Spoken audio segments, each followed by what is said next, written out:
All right, good morning, guys. Today's Wednesday. We're heading back into Romeo and Juliet, but before we do, it's like when I actually look at myself in camera, I realize my hair is really long. I don't know how are you guys holding up, right? I could use a haircut. I'll tell you that right now. I could use a haircut. My kids are dying to cut my hair for me. My wife's offered to help. I'm nervous. I'm not at that point yet. You know what I'm saying? I feel like I have to really hit bottom where I just can't deal with it anymore. And I'm almost there. I'll tell you what. This is a little much. This is a little much right now. I don't know if you guys can weigh in on that, but it's out of control. It's out of control, and these are the things that you take for granted, right? And now it's just a whole lot going on, and I miss wearing a hat today. As a matter of fact, I'm sorry about that. Anyway, we're not here for that. We're here to get back into Romeo and Juliet in Act 4 of the play. You know, you look at Act 3, and there was so much going on in Act 3. They had been married only for a few hours before he stumbles across Mercutio and Tybalt about to fight in the middle of the streets in Verona. And everything takes a big turn for the worse from that moment on, right? If you look at that, two people are dead. He is responsible for killing Tybalt, Juliet's cousin, right? So the family hates him, right? I guess they're probably not going to be receiving Romeo as new son-in-law anytime soon, right? So you've got all of that happening. He's going to be banished. Romeo and Juliet can only be together for a few hours for their honeymoon night, is all they have is a few hours together before he must leave to Mantua, before he puts himself in danger. And lo and behold, Lord and Lady Capulet have a pleasant surprise. Here's a new husband for you. That'll make you feel better, Juliet. But will it? I mean, she is 13, by the way. But regardless, a match made in heaven. Everything's going to be great. Only it's not. And Juliet upsets her parents. She's feeling desperate. By the end of Act 3, she's even lost her confidant. She doesn't even feel like she can trust the nurse anymore. So please, please, please, tell me, Friar, that you can help me. That's where we're going to pick up here in Act 4, Scene 1 of the play. Will be in Friar Lawrence's cell. If you open up to page 845, you have a little review and anticipate, which I don't think I could even do a better job than they did here. Romeo and Juliet are married for only a few hours when disaster strikes. In Act 3, Juliet's cousin Tybalt kills Mercutio, and then Romeo kills Tybalt. This leads to Romeo's banishment from Verona. To make matters worse, Juliet's parents are determined to marry her to Paris. Will Romeo and Juliet ever be able to live together as husband and wife? What, if anything, can the lovers now do to preserve their relationship? Well said. I mean, who doesn't want to read more? Well, that's what we're here for. We're going to read a couple of acts today, starting on page 845. So let's get to it. In Friar Lawrence's cell, we see the friar actually starting to have a conversation with Paris. What's he doing there? On Thursday, sir. The time is very short. My father, Capulet, will have it so, and I am nothing slow to slack his haste. You say you do not know the lady's mind. Uneven is the course. I like it not. Sounds almost like Yoda right there. I just imagine the friar as like a bald. Well, I guess Yoda's bald too. Anyway, you get it. Immoderately she weeps for Tybalt's death, and therefore I have little talked of love, for Venus smiles not in a house of tears. Now, sir, her father counts it dangerous that she do give her sorrow so much sway, and in his wisdom hastes our marriage, to stop the inundation of her tears, which, too much minded by herself alone, may put her from her by society. Now do you know the reason of this haste? I would I knew not why it should be slowed. Look, sir, here comes the lady toward my cell. Juliet walks in. Happily met, my lady, and my wife. That may be, sir, when I may be a wife. That may be, must be, love, on Thursday next. What must be shall be. That's a certain text. Come you to make confession to this father? To answer that, I should confess to you. Do not deny to him that you love me. I will confess to you that I love him. So will ye, I am sure, that you love me. If I do so, it will be of more price, being spoke behind your back than to your face. Poor soul, thy face is much abused with tears. The tears have got small victory by that, for it was bad enough before their spite. Thou wrongest it more than tears with that report. That is no slander, sir, which is a truth. And what I spake it to my face. Thy face is mine, and thou hast slandered it.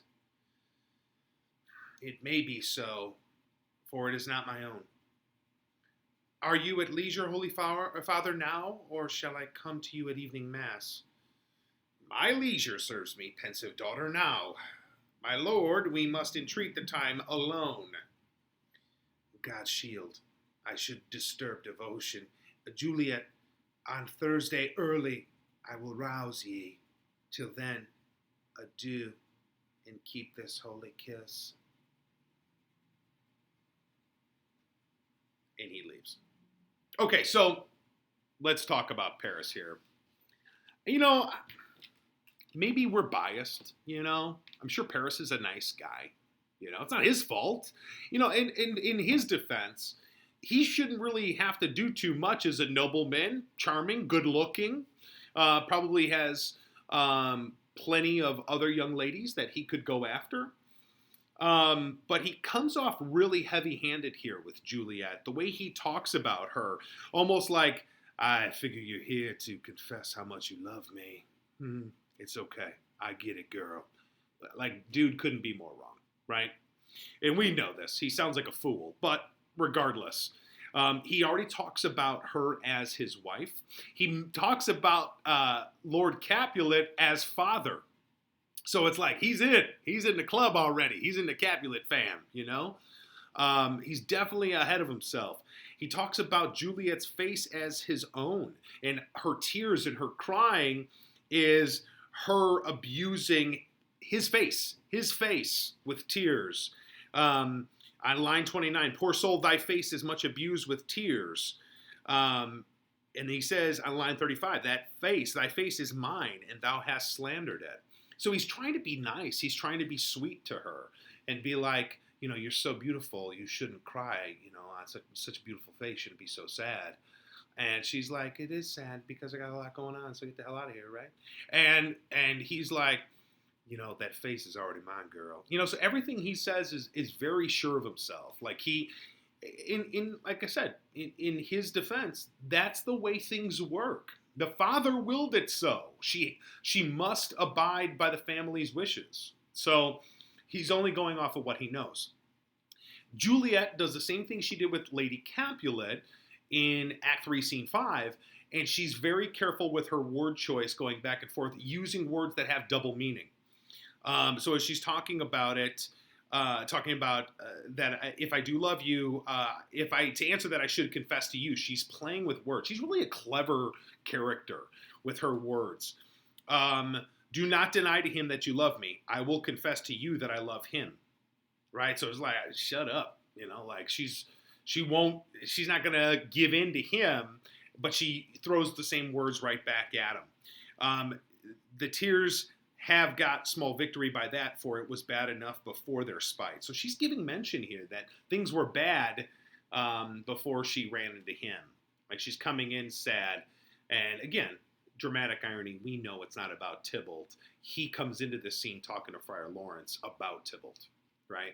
That the whole reason I'm going to marry her is because the family wants me to make her happy. So he's just doing what he's supposed to do. Again, we can say he comes off as kind of a clown character, but, it's not necessarily his fault.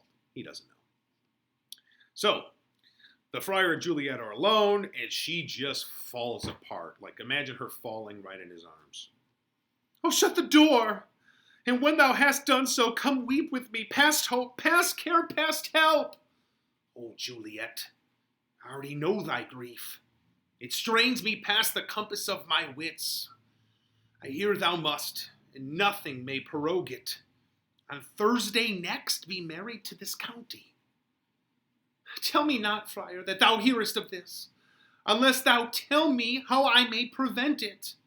If in thy wisdom thou canst give no help, do thou but call my resolution wise, and with this knife I'll help it presently.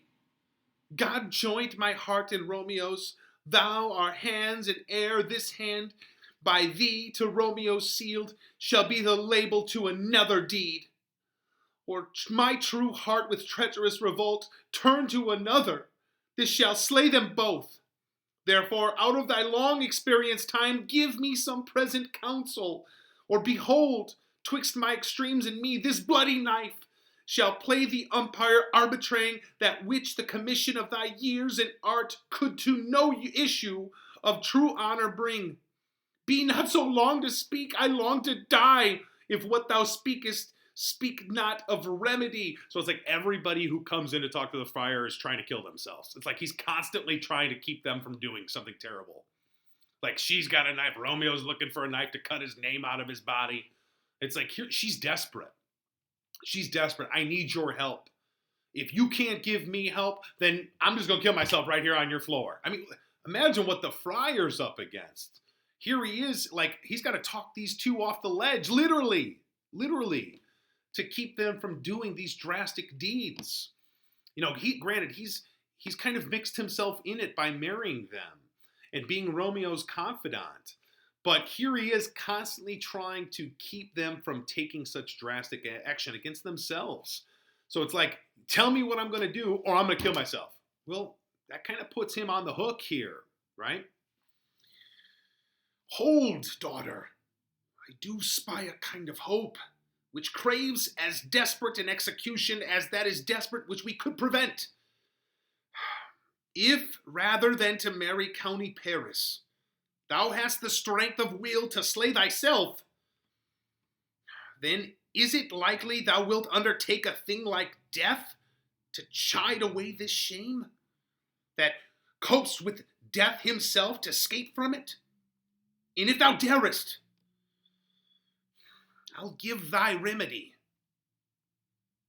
Oh, bid me leap rather than marry Paris, from off the battlements of any tower, or walk in thievish ways, or bid me lurk where serpents are, chain me with roaring bears, or hide me nightly in a charnel house, or over covered with dead man's rattling bones, with reeky shanks, yellow chapless skulls, or bid me go into a new-made grave and hide me with a dead man in his shroud.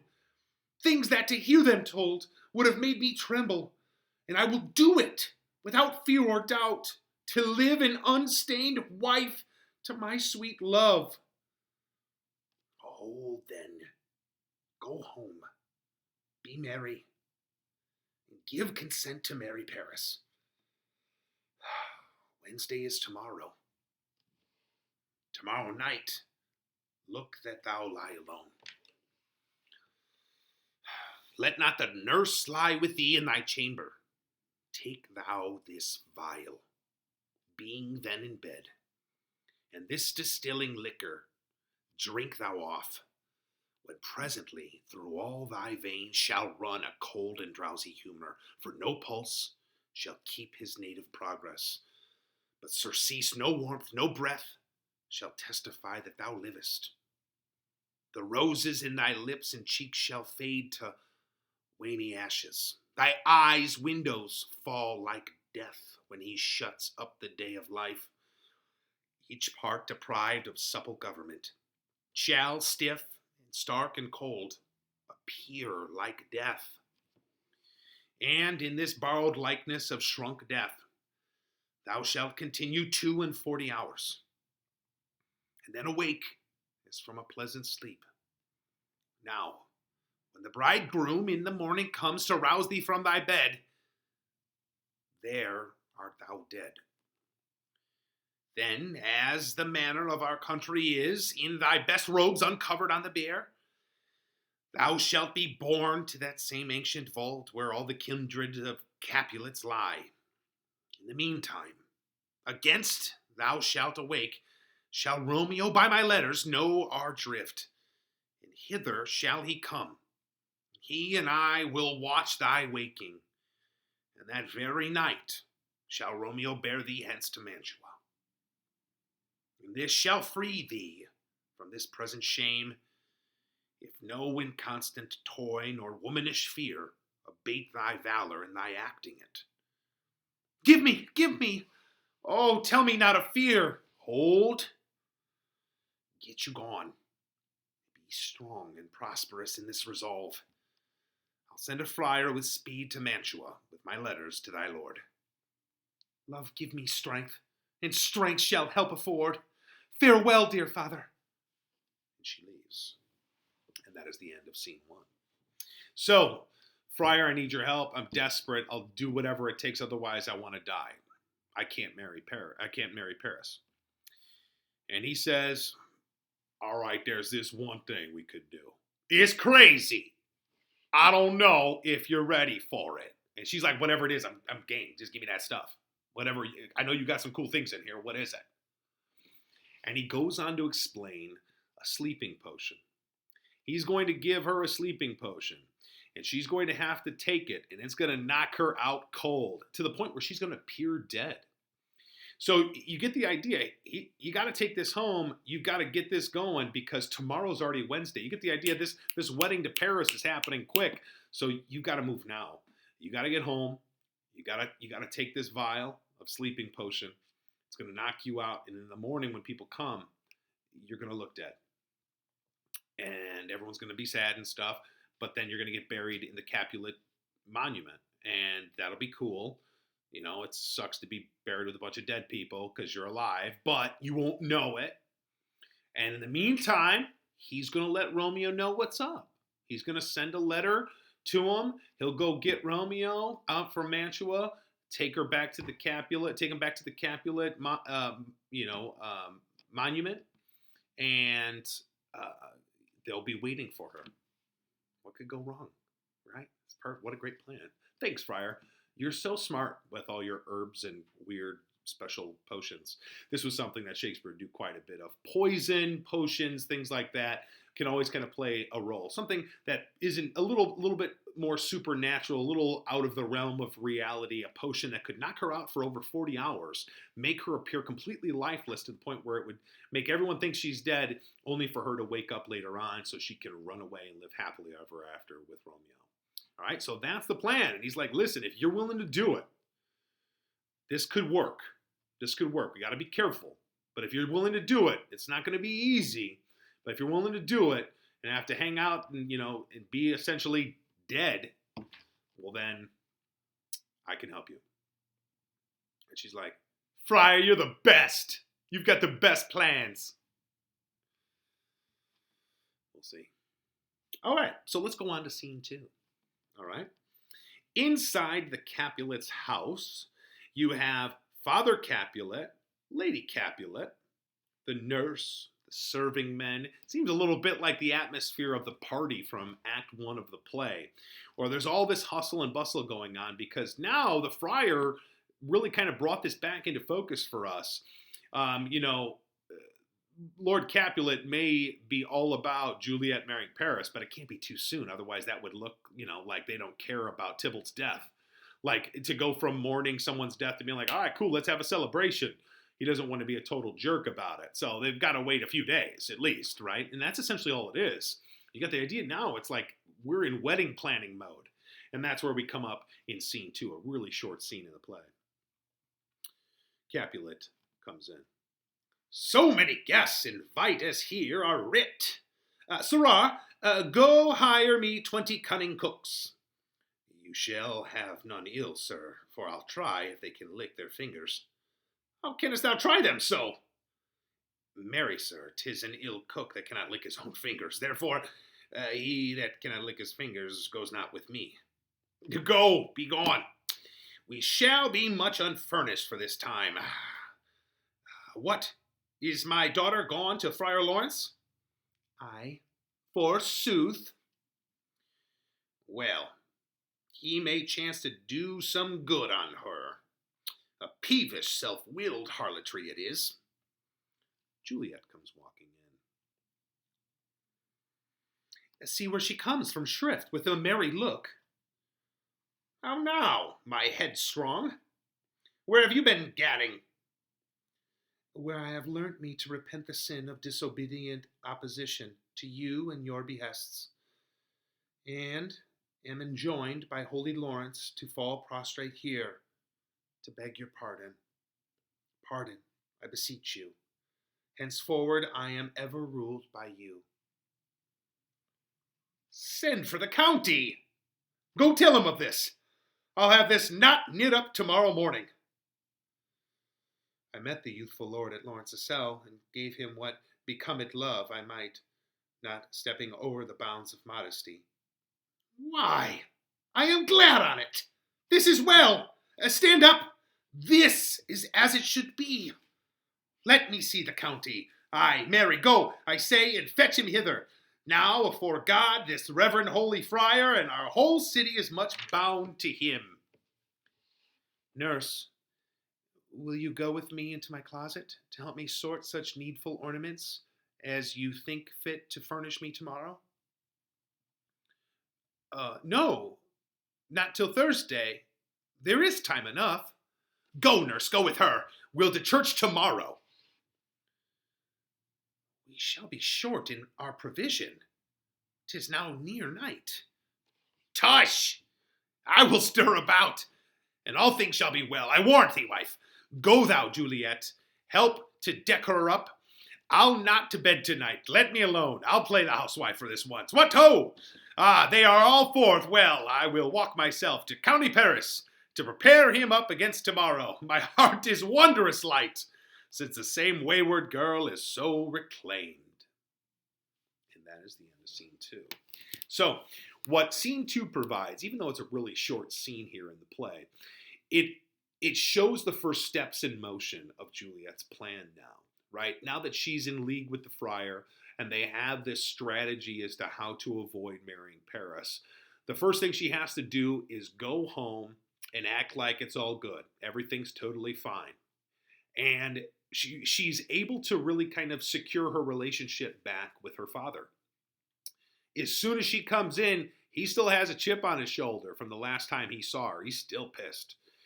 But as soon as she talks about how she's obedient and she'll do whatever she says, and she she begs pardon, and she says that she's willing to marry Paris, not only is he excited about it, he's like, let's go get County Paris right now, and let's get married right away. Let's make it even quicker. So it's like he's trying to strike while the iron's hot right here. Juliet's on board? Cool, let's get married right now. So this thing is done, and just sew this little problem up. But you can tell as he would be grabbing Juliet back in his arms. It's like he does love Juliet. He's glad to see that she's not being as headstrong as he calls her in the scene. Not being headstrong, and is willing to listen and follow his orders, because ultimately that's what a daughter should do. She should follow the orders of her father. That's what the women of this time do. And so he's really, really grateful for that. Of course, the dramatic irony being, for us as audience members, we know she's not this way. And that says a lot about Juliet's character and who she is. She is a very willful person. And it's one of the things that even the friar isn't sure about. He's like, you're talking about wanting to kill yourself, and so you act like you're strong. But what I've got for you is going to take a lot of strength. And you're going to have to go in there and pretend like everything's cool, drink my sleeping potion, and you're gonna wake up in a monument. But if you want to do this, you're gonna have to be tough and do those things. And she's like, cool, I'm in. So we learn that she is pretty strong. She is very much willing to do what she wants to do. She's not obedient. She's not willing to just follow her mother and father's wishes. And so that tells us a lot about her as a character. It makes her very interesting, especially for a female character in the time period, right? In the 16th century, it would be kind of strange to think of women being able to kind of step out and make these choices for themselves, because that just isn't the way society allowed them to act. Okay? So that is the first 2 scenes of Act 4. Lots going on here. We got a plan. Maybe it's a good one. We'll have to find out more later. You guys have a good day, okay? Take care.